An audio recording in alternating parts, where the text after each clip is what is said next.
Today we're going to explore the famous quote by Carl Sagan: "The cosmos is within us, we are made of star stuff." We'll dive into what this means and how scientists learned this amazing fact that connects each and every one of us. Thank you for watching.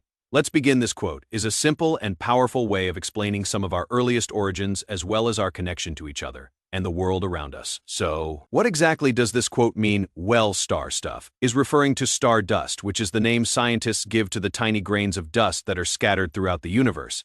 These dust grains are not ordinary dust like the kind you find on your furniture. This dust is made of atoms that were forged by nuclear fusion inside of stars billions of years ago. Stars are the ultimate alchemists. They take the simplest and most abundant elements in the universe, hydrogen, and fuse it into heavier elements such as helium, carbon, oxygen, and so on.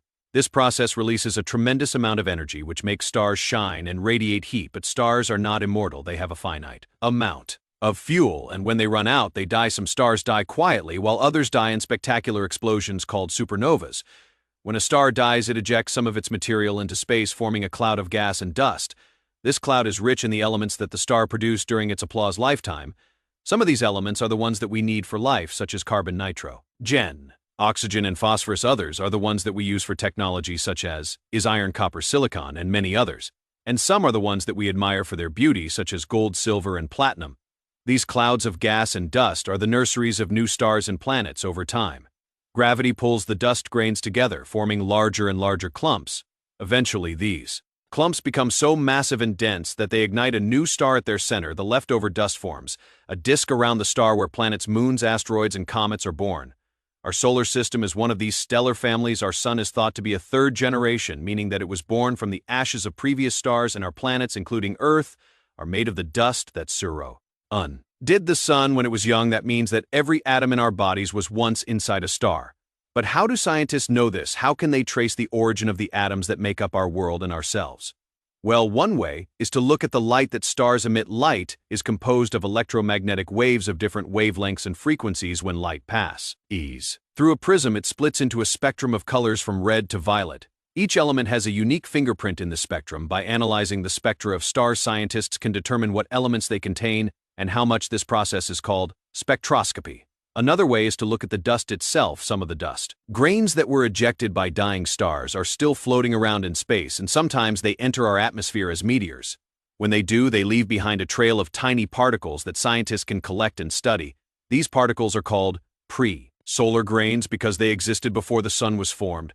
They are some of the oldest solid material in the solar system, and they too carry the signature of the stars that created them. By measuring the isotopic ratios of these grains, scientists can tell which type of stars they came from and how old they are. Isotopes are different forms of the same element with different number of neutrons in their nuclei. For example, carbon-Fe has 6 protons and 6 neutrons, while carbon-Fe has 6 protons and 7 neutrons. Some isotopes are stable, while others are radioactive and decay over time. By comparing the abundance of different isotopes in a grain, scientists can estimate when and where it was formed.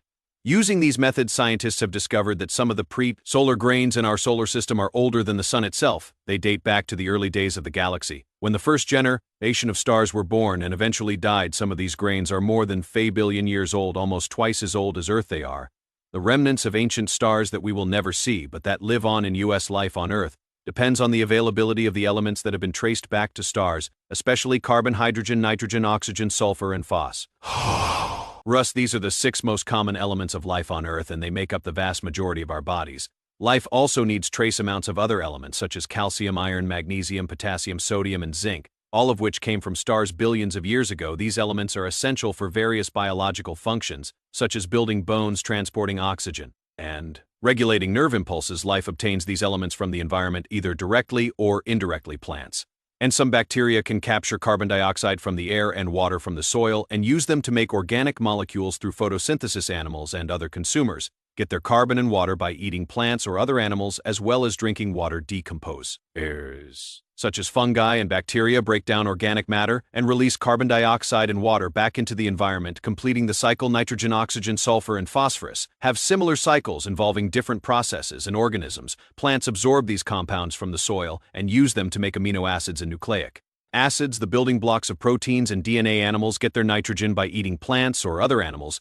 Nitrogen is returned to the environment by decomposers who break down organic matter and release ammonia, or by denitrifying bacteria who convert nitrates and nitrites back into nitrogen gas. G. Oxygen is produced by plants and some bacteria through photosynthesis and is used by most living organisms for cellular respiration. Oxygen is also dissolved in water and is essential for aquatic life.